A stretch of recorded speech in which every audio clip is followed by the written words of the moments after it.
A new era in men's tennis has officially arrived.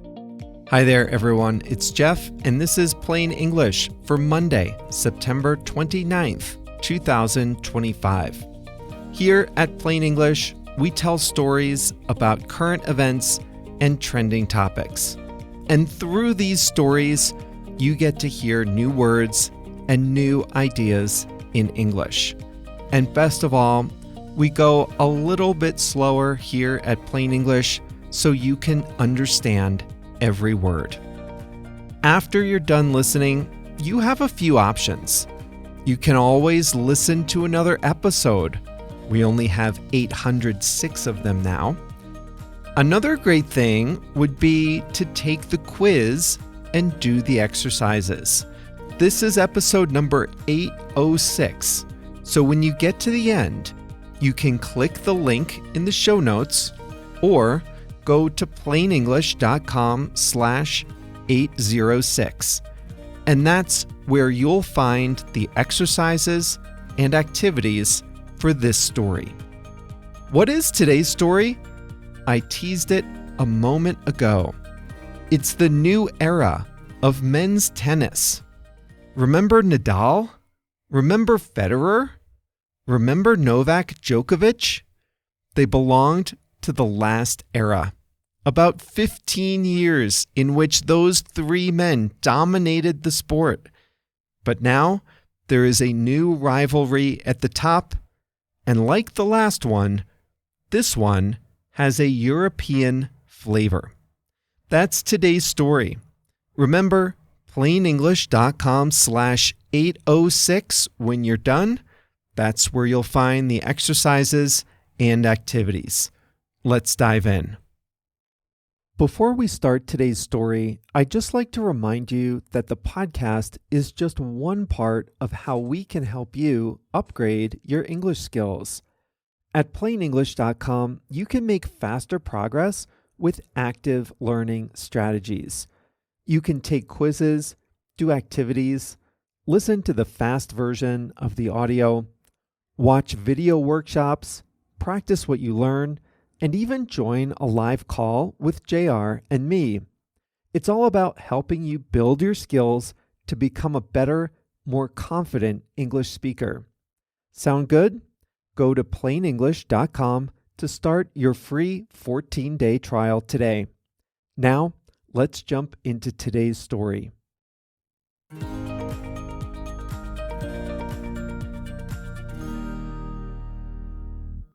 Entire decades of men's tennis are defined by epic rivalries.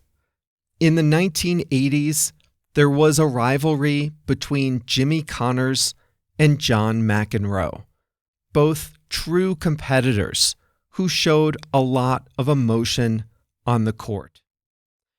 Then came the 1990s, the decade of Andre Agassi and Pete Sampras, two players whose personalities could not be more different. Sampras was reserved and methodical. Agassi was a showman. In the mid-2000s, a new rivalry emerged, this time between two Europeans, the Swiss Roger Federer and the Spaniard Rafael Nadal. By the next decade, Novak Djokovic from Serbia had forced his way into what became an epic three-way rivalry. Federer retired in 2022. Nadal followed 2 years later. Djokovic has remained competitive, playing respectably in recent years. He holds the record for 24 Grand Slam tournament titles, edging out Nadal's 22 and Federer's 20. But the 38-year-old said recently that it would be very difficult for him to win another Grand Slam. The reason is that men's tennis is already in a new era, and it looks like two more Europeans will dominate the circuit for the foreseeable future. They are Jannik Sinner and Carlos Alcaraz. Sinner is tall and lean, 1.91 meters, and he uses every centimeter of his long limbs to cover ground on the court. He doesn't show a lot of emotion when he's playing. He comes across as disciplined and methodical. Alcaraz is strong and explosive. He moves quickly around the court. He has a deep arsenal of moves. He'll improvise to win a point that looks impossible. He's expressive and charismatic, often pounding his chest and screaming. Jannik Sinner from Italy and Carlos Alcaraz from Spain have been playing each other since 2019. In fact, Alcaraz's first professional tennis match was against Sinner. Alcaraz was 15 years old, Sinner 2 years older. In that match, Alcaraz beat his more established opponent in 3 sets. No one knew it at the time, but this was the beginning of a new era in men's tennis. Their first meeting in a major tournament came in 2022, in the early rounds at Wimbledon. Sinner won that battle. They met again in New York a few months later, where Alcaraz beat Sinner on the way to winning his first major title, the US Open. Sinner won his first major in Australia in 2024, then followed it up with a second win that year. Coming into this year, at the beginning of 2025, Alcaraz had won 3 and Sinner 2 Grand Slam tournaments. But this was the year that their rivalry really took shape. Tennis has 4 Grand Slam tournaments in a year. Jannik Sinner beat the German Alexander Zverev in the first tournament of the year, the Australian Open, in January. Then, Alcaraz and Sinner faced each other in the finals of the remaining 3 tournaments of 2025. Alcaraz won a thrilling 5-set victory in the French Open in May. It was an instant classic. Sinner was 1 point away from winning the whole tournament twice, but Alcaraz pulled off an unexpected victory. It didn't take long for Sinner to get his revenge, beating Alcaraz in the Wimbledon finals in July. And then Alcaraz beat Sinner in the US Open final in September. So there were 8 spots in the final matches of 2025's 4 major tournaments. Sinner and Alcaraz claimed 7 of them.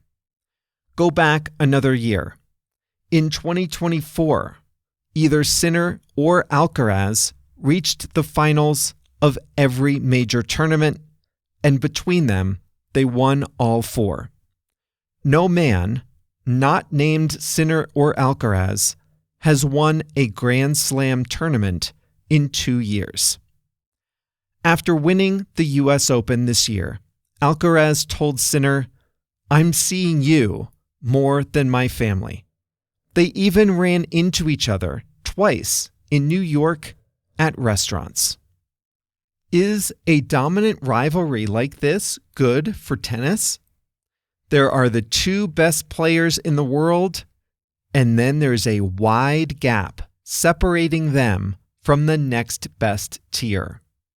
For casual fans who like an easy-to-follow storyline, a strong rivalry is good entertainment.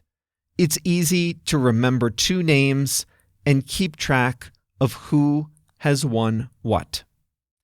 But the risk is that the first rounds of every major tournament can seem perfunctory, like the opening act for the finals that everyone knows is coming. I can imagine even casual fans saying, "What, Sinner and Alcaraz again?" in just a year's time. Dedicated fans find this dynamic frustrating.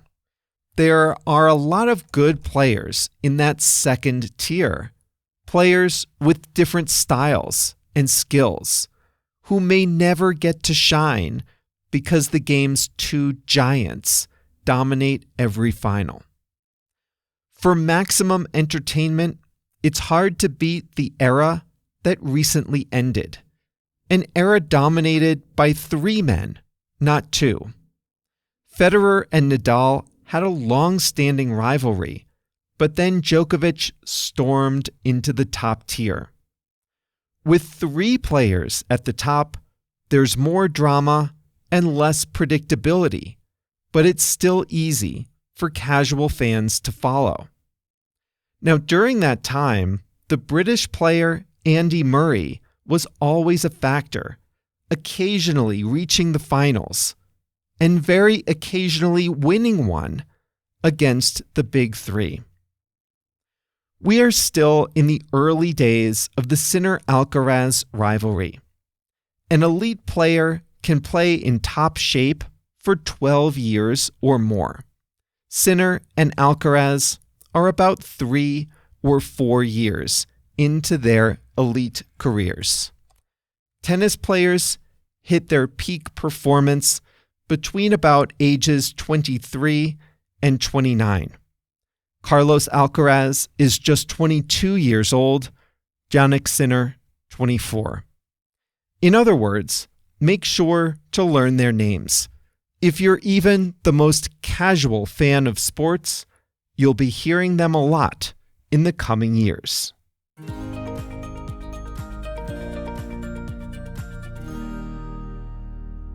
They are fun to watch.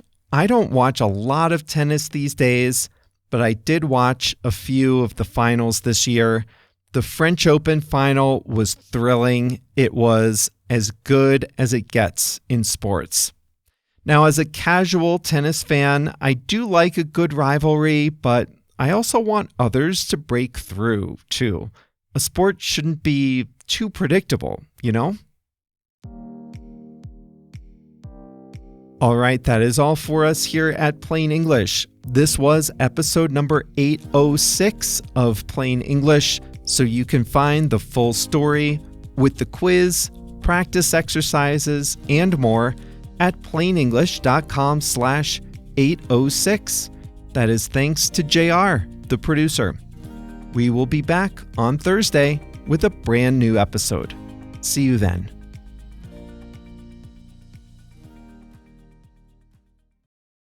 Listen up if you speak Spanish, Portuguese, Chinese, German, French, Italian, Japanese, Polish, or Turkish.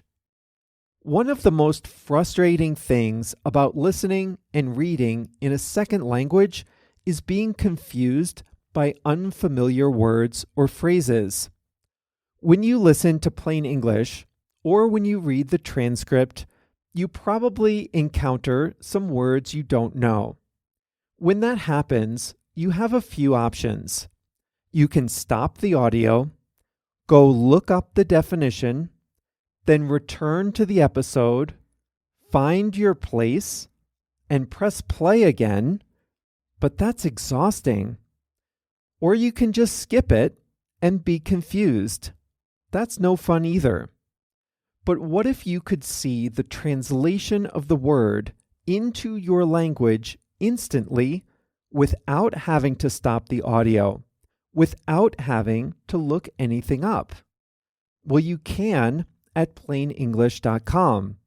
For each episode, we translate about 100 words and phrases from English to 9 languages: Spanish, Portuguese, Chinese, German, French, Italian, Japanese, Polish, and Turkish. And we highlight those words in blue. All you have to do is hover your mouse over the highlighted word and you will see the translation instantly. It works great on mobile too. It really makes listening a lot more satisfying, and it's a great way to expand your vocabulary in English. The best way to see these translations is to sign up for a free 14-day trial at plainenglish.com. During your trial, you can read as many transcripts as you like, all with the translations into your language. So sign up for your free trial today at plainenglish.com.